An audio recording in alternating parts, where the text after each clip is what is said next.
বলছিলাম আম কত করে বেচছেন? আম 50 টাকা কেজি। 50 টাকা কেজি, মানে ডিসকাউন্ট? ডিসকাউন্ট আর কি আছে?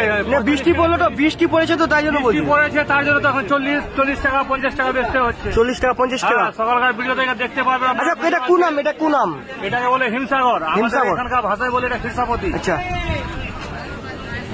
কত টাকা আছে কেজি বললেন? 50 টাকা। 50 টাকা। তো আমটা কত? আম তো খুব ভালো আছে, দেখেন আম দেখেন। হিমসাগর আম আছে, এটা মেদিনীপুরের রানাঘাটের আম। রানাঘাটের? হ্যাঁ, এত সস্তা আম পাওয়া যাচ্ছে এখানে। আমটা দেখেন, খুব সুন্দর আম আছে।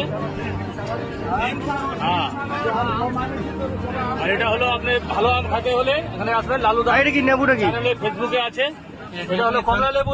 এটা দেখেন, এখন এটা পাড়া হয়ে গেছে, এটা 8 মাস হয়ে গেছে, কিন্তু তাও স্টোরে রাখা হয়েছে। এটা এখন তো লেবু পাবে না, কারো কাছে না পেলে আমার কাছে পাবেন, ঠিক আছে? আর কি কি পাওয়া যায় আপনার কাছে? কি কি পাওয়া যায়? পাওয়া যাবে, আপেল পাওয়া যাবে, বেদানা পাওয়া যাবে ভালো, এখন লাল দানা একদম। আচ্ছা তারপরে আপেল পাওয়া যাবে ভালো কাশ্মীরি, আচ্ছা 90 দানা, 105 দানা, 120 দানা সব পাওয়া যাবে এখানে। আচ্ছা। আপনার পেজটার নাম কি বললেন? আমার পেজের নাম হলো লালু দাস। লালু দাস। লালু দাস চ্যানেল। আচ্ছা কতদিন থেকে আপনি ব্যবসা করছেন? আমি ব্যবসা করছি মোটামুটি রাখেন 2000 সাল থেকে। 2000 সাল থেকে। তো কত টাকা ইনকাম করেছেন ডেলি? ইনকাম করে হচ্ছে আমাদের এই হাটে দেখছেন কাদোটা, এই কাদোতে কত ইনকাম করতে পাবো? মানে মানে প্রত্যেকদিন পানি হয় নাকি? প্রত্যেকদিন পানি হয়, আমার বৃষ্টি সহ বৃষ্টি হচ্ছে। ও আর দেখছেন এবার ফুটপাতে আমরা ব্যবসা করতে কত কামাইতে পারবো। আচ্ছা।